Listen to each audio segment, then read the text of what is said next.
How will the internet work in the future? It will use Ethereum. Ethereum is a planetary scale computer powered by blockchain technology. Applications built on Ethereum run exactly as programmed, without any possibility of downtime, censorship, or third-party interference. Ethereum is the secure backbone for everything from e-commerce to the Internet of Things, enabling transparent governance for communities and businesses while keeping user communication secure. Mix, the Ethereum IDE, makes it easy to develop, debug, and deploy your applications, while building UIs is done using your existing web development skills, tools, and favorite frameworks. Ethereum handles user authentication and secure payments for you, as well as messaging and even decentralized storage. And there's no need to sign up or pay for servers to host your applications, as Ethereum is the world's first zero infrastructure platform, allowing your users to regain control over the management of their own funds and personal data. Join the many already developing on Ethereum.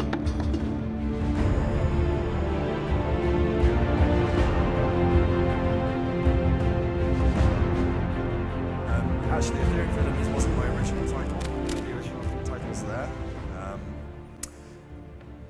So, while I've been working on the project, my appreciation for precisely what it is has changed somewhat. Evolved, let's say. At the beginning, Ethereum was always kind of sold as this notion of Bitcoin thing, but Bitcoin with maybe some features removed or some sort of added extra thing of having a virtual machine or a extended scripting language, let's say. And that didn't really, it was a cool idea, but it wasn't really get to the heart of what it was that we were making.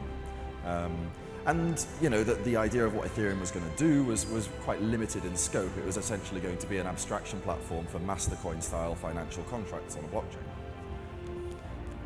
As time went on, especially, I remember in January 2014, when we all gathered in Miami, and I was I'd had very little sleep that week, and I was thinking, is there some better way of thinking about this other than, you know, Bitcoin, but with some sort of additional richness in the scripting language? And my mind got to crypto finance, and I was thinking, well, if Bitcoin's crypto finance, what's Ethereum? And this is where the notion of crypto law came from. It's actually, well, actually it's like finance, but it's fully general. And so finance is kind of a subset of law in a way. And so maybe Ethereum could be thought of as a cryptographic version of that. This evolved further, and basically this talk is about a later sort of realization, as it were, of what Ethereum is. So we can answer the how. That was the first thing we answered. That was quite reasonably presented in Vitalik's white paper back in November. And we got a pretty good idea of why. That kind of stems from the Bitcoin space, decentralization, why it's a good thing. But the what, like what actually is it? That's the harder question. And we get, you know, history repeating itself. People sort of, they know they want it, but they don't really know what it is. So for this talk, I'm going to try and avoid using much of the language that we see in this conference so far.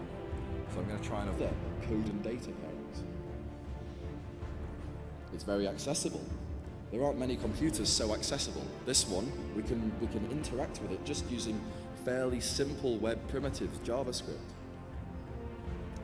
And it's inherently auditable, verifiable and auditable.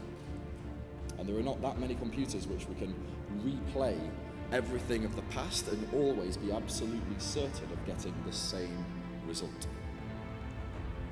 So there's my rather dodgy artist's impression of the Ethereum computer.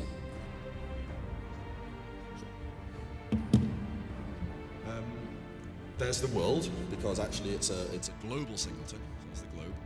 And all these boxes are accounts, they're objects, right? On the side there, they're the external accounts. They're the ones that the objects from which messages get injected in from the outside. And in the middle there, these are all the objects that are executing in this object-oriented execution environment, or the Ethereum world computer. Once you're in there, you can't get out. So the only way of getting stuff in is by these external accounts. And it's from this, of course, that we get our cryptographic safety.